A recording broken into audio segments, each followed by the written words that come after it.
掌声有请呼兰。谢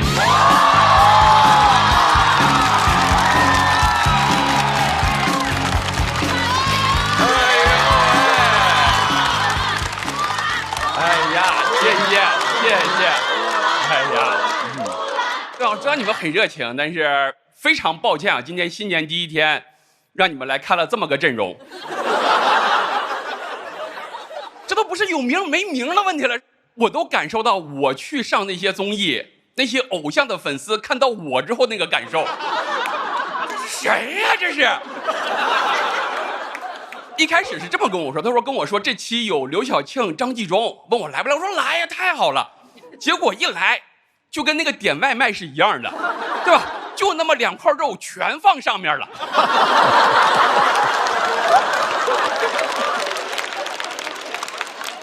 今天主咖是小庆姐，按辈分来说，其实应该叫姨，对吧？啊，她不干，她非要让叫姐。我姐今年76了。我姐1950年生人，啊，我姐比祖国母亲小1岁。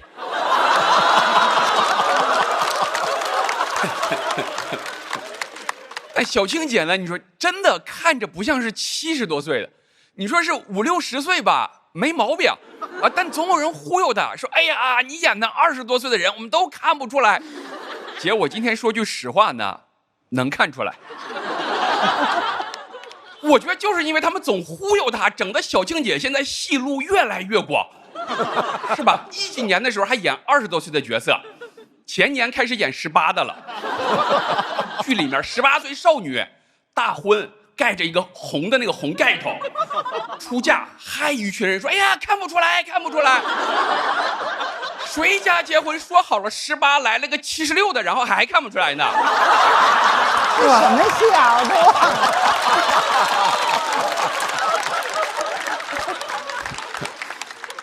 而且人家主要不是因为年纪问题，主要是人家小庆姐气场强大。人家一般戏里面一掀那个红盖头，都是那种哎呀欲说还休的那个感觉。她那个盖头一掀，哎呀，你感觉图穷匕见的，哎呀，感觉下一个环节就应该是新郎给新娘敬茶了。小庆姐也是经历过大风大浪的人，你想想看吧。小庆姐是1971年出道，1973年被81电影厂选中，然后火遍全国。如果你们不知道这个时间点有多早呢，我可以这么跟你说：1972年呢是尼克松访华，同年美国水门事件爆发，同年张绍刚老师诞生。对于世界来说，那个真是的是悲喜交加的一年。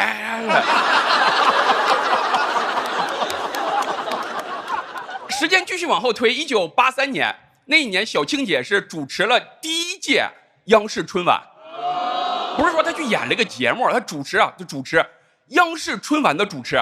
你想想看，这是很多专业主持人一辈子都达不到的成就，对吧？哎，你想想看吧，啊。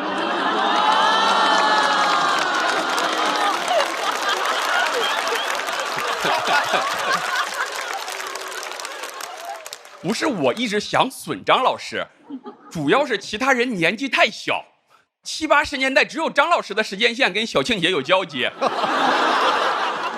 83年这个时间线，其实张纪中导演跟小庆姐其实有交集。大家还知道83年有一部83版的《射雕英雄传》，哎，这非常经典，不是张纪中老师拍的啊，对吧？但是在他拍出他那个版本之前，83版也没有那么经典啊，是吧？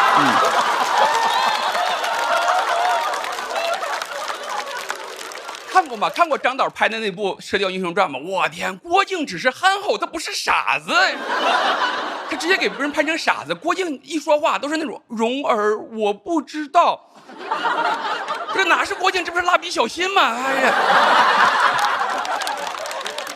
我看的时候特别害怕郭靖使出一招动感光波。时间继续往后，小庆姐1987年金鸡百花双料影后，87到89年百花奖3连影后，历史独一份的，前无古人后无来者。91年的时候出演了电影《大太监李莲英》，她演慈禧，你们知道谁给他演大太监李莲英吗？姜文。我觉得姜文后来演各种硬汉，就是那时候伤着了。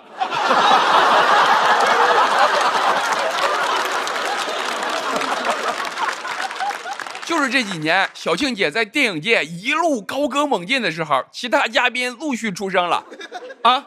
88年周扬青诞生，89年我诞生，90年赵英子出生，主咖迎来了3连嘉宾啊，这是啊。真的，谁能想你毫无交汇的几个人，在今天同一天能产生交集？说实话，我们到昨天都还没有交集呢。是啊，我跟那个周扬青跟小庆姐今天都是第一次见。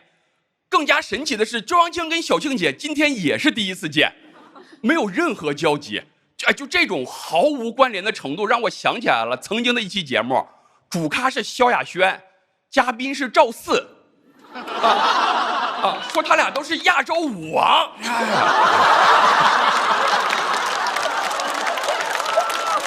时间继续往后推，95年，刚才看了嘛，小庆姐演了那个电视剧《武则天》，家喻户晓。那时候真的是老少咸宜。小的时候你要看武则天这个电视剧，在家里面不算是玩儿，就爸妈觉得你是在学习历史，让你看的。我到现在都还记得，里面学过历史的朋友知道，武则天后期有2个面首。武则天后来为他们荒废朝政，而历史叫2章祸乱朝纲。你说小庆姐如果当年遇到的2章是张绍刚跟张纪中，感觉武则天晚年很难荒废朝政。不光不会荒废朝政，我觉得武则天恨不得24小时都在上朝。从此君王不退朝。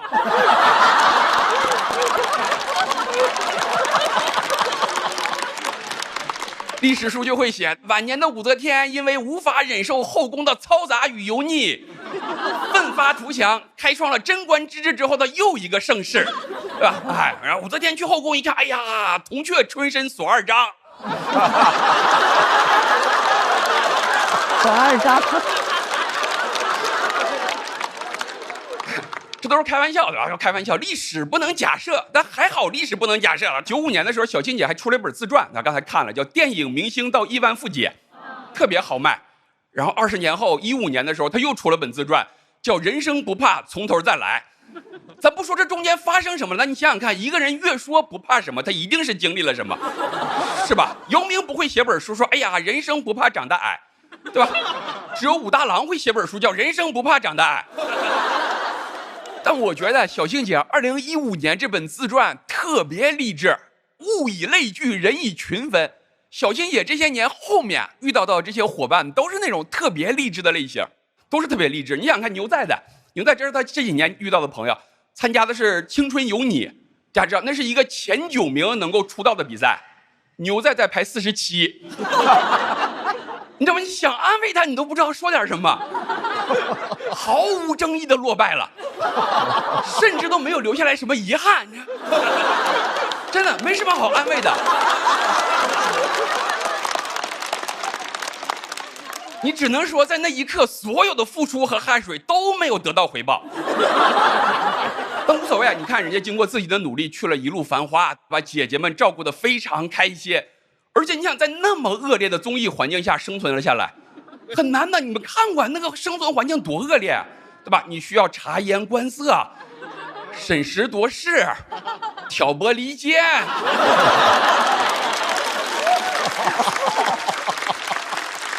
这期是小庆也点名说一定要带牛仔的。你看这个人生轨迹相当励志嘛，唱跳走不通就上综艺去照顾姐姐，对他来说照顾奶奶嘛，奶奶啊。奶奶们翻红，然后他开始啃老。人生不怕从头再来。都说他在节目上勤勤恳恳，2件事：节目上勤勤，节目后恳恳。何大脚也是，这也是小庆姐点名让他来的。他俩合作过短剧，所以说你看小庆姐这个人就是仗义、局气。自己有工作，哎呀，总想着周围的人。但我觉得小庆姐要以后再这么拖家带口的呢，虽然你不怕，但很可能人生又要从头再来了。但实话实说，大部分人是的确不认识耿大勇，但很可能一部分人认识，又不好意思承认自己看短剧。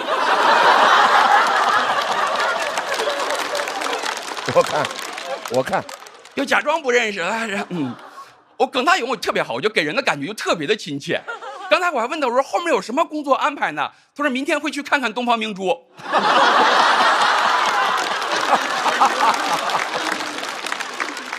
最后一个赵英子也一样，也是庆姐第一次见。你说要不然说庆姐仗义呢，就不认识的也带出来干活了。网上一搜，全是他在直播间里面自己爆出来的消息，他已经单方面谈了好几个一线男星了。我也看不懂，这只是出于人道主义的考虑，希望他一切顺利吧。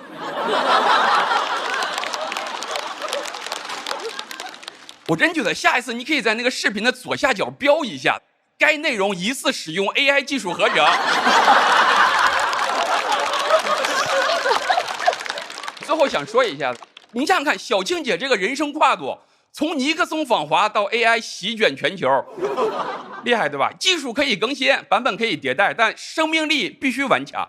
祝小庆姐永远健康快乐，谢谢大家，我是呼兰。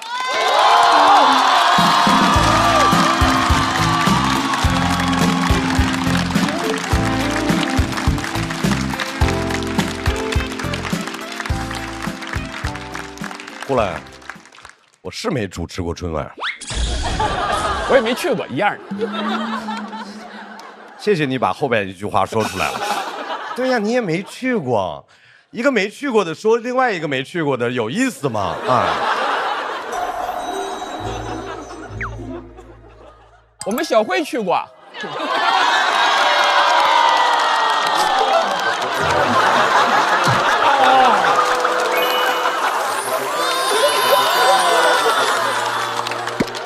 好，这篇翻过去了。呼兰真的太棒了，而且我出生那年居然发生了这么多的事儿，是啊，改变历史的一年。是。